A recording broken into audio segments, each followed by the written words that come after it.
Hey Royals, this is Mademoiselle Mosley. I hope we all doing fine tonight. I want to talk about something like I always do. You know how we do it. I used to hear my grandmother say, uh, who your people and them. You know how we talk. Who's your people?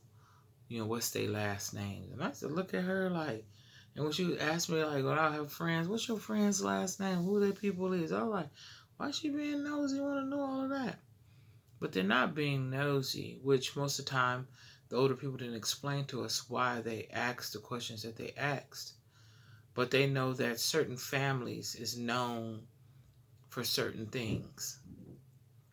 Like the Johnsons and the Smiths and the Mosleys and the Norwoods and the Greens and just different names. The family has, when you say the name of that family, it brings a certain thing to mind. And some of the things are good, they're not all bad, but a lot of the families have curses on them. And the curses are brought back by many things. It might have been, something somebody done and some agreement that they made with someone they weren't supposed to make an agreement, and then they put a curse on the family. It's just all kind of things. That's why sometimes people can't get out of certain things because they don't know how they got into it. So that's what I'm going to talk about today. I'm talking about family curses. And sometimes family curses are things that you've been in so long that you don't even realize it's a curse. You think that's just how they is and that's how we are. That's how we all are. No. It had to start somewhere. It just wasn't born into that situation. And this is what it does. But God has brought some curse breakers into this land to go into a family and to not so much as just change the family, but just change how people view the family name. Like, not live how they lived. And it's not like they're trying to be better than them. It's just that God has sent them to renew, to put things back on the right track as it was before. Because some families was really great families until they decided that they wanted to be something that they weren't, and they made a deal that they couldn't keep. I could go deeper and make you understand the deal that I'm speaking of, but I'm sure you guys know exactly what I'm talking about. Some deals were made and deals were done in the dark, and things were brought to the light, and they weren't as light as you thought they were because they were made in the dark. They were made and vows made on your life, and you didn't even know that this was made on your life. That's why it's so hard to break something if you don't know something's to be broken. And I thought about something. I said, how do you break a curse? And the Lord let me know you break a curse by stop rehearsing the curse. See, sometimes you rehearsing things in your family because that's the way y'all always done it, and that's not how it's supposed to be done. You just look at your family right now and you say, well, what things are we doing that shouldn't be done that way? We just doing them because there's always been that way. And I'm not saying like little wholesome things like cutting the end off the ham because we thought we cut the end off the ham because that's what they always done it, but they cut the end off the ham because the pan that they had was too small for it to fit, so they cut the end off so it could fit. I'm not talking about cute little things like that. I'm talking about some unruly things that people have made the norm in their families that is not the norm. And that's what we have to do. We have to live opposite of what it is if it's not what we need to be living in. You know what I'm saying? Like, I'm going to say in my family, let me think of something. Like, to me, it might not seem like a curse to you, but it could bring about things. Like, I had a family of non-communicators. Like, they're not going to convey or communicate something with you on a healthy level. It's going to be when they reach a certain point, and when they're saying whatever they're saying, they're hollering and screaming and crying and everything, because you can't operate in feelings and get what's real. Now, how you feel is real. You just can't operate in that feel. You have to direct the issues, and you may need a lot of tissue, but you don't have to holler and scream, because nothing never gets accomplished with emotions running high. So I'm just saying, you just look at your family and you see exactly what it is that's, not right, and we need to fix it. And the way we fix it is we stand up to the truth of it. Like, some families have had, um, sex with their family members. That's not normal. But to some families it is, because that's what they've always done. And see, it was so hidden and nobody wanted to tell nobody.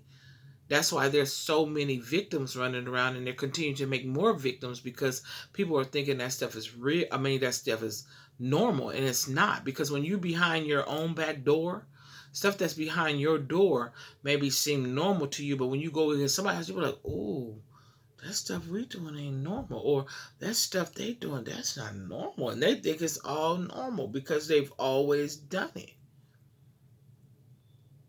So that's another thing that, we have to consider, is that just because it's behind our doors and it's been done in our homes does not mean that it's a normal thing to be done.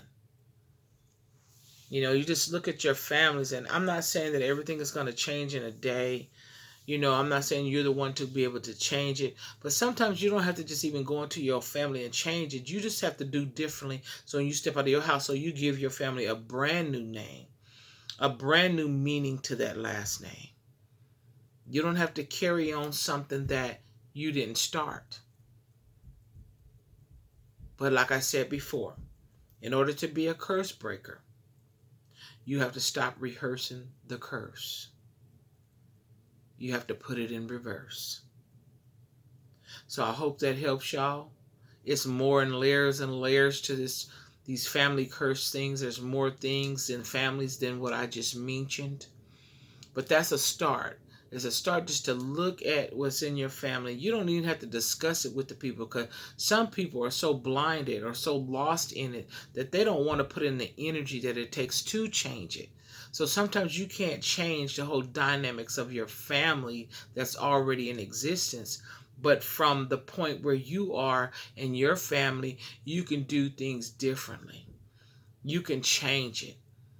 You can start making the name great. You can start making the name good, by living accordingly. To go, and sometimes it's hard, because sometimes to reverse a curse, it's a lot of things that you have to get out of, that you have been exposed to, that you thought was right, but as you learn the word of God, you figured out it's not right. This is not how we need to do. This is not how I need to live. This is not how I need to talk. This is not how I need to live. We could spend a lifetime changing ourselves. We don't have to really say anything to anybody else. We can if we want to. We want to share, the light that has been shown, but most people like living in the darkness, because within the darkness, you can say in your mind, you don't see it. You don't see it because it's dark. But when you shine a light on there, that's when people start to scatter like roaches. When you turn the light on, click, the roaches get to running everywhere. And they all say, girl, ooh, turn that light off, girl. We were just about to get these cookies. Turn the light on us. They scatter. So sometimes when you turn the light on your family curses, then they scatter. They don't show. Because if it was very normal, I figured that they know that it's not normal, because if they felt it was normal, they would do it out in public. It's a certain part to the curse that they already know that it's not right, but they've been in wrong so long that it feels right. So I hope that helped y'all. I love you guys. I think you guys are some awesome. Thank you for all the comments. I very much appreciate it. I want you guys to like and subscribe and leave your comments if you want. If you don't want to, I understand. But the thing about it, we got a lot of work to do. We, you, me, all of us, to get back on track, and it can be done. It will be done. Because you know what? I thought about a word. I thought about a word, impossible. But I know that Jesus is the apostrophe that makes impossible, I am possible. He makes the impossible possible. He's that little apostrophe that's changed I am impossible to I am possible. So with you and me, it is possible. And like I say, get it before it gets you. Talk to you later. Bye-bye.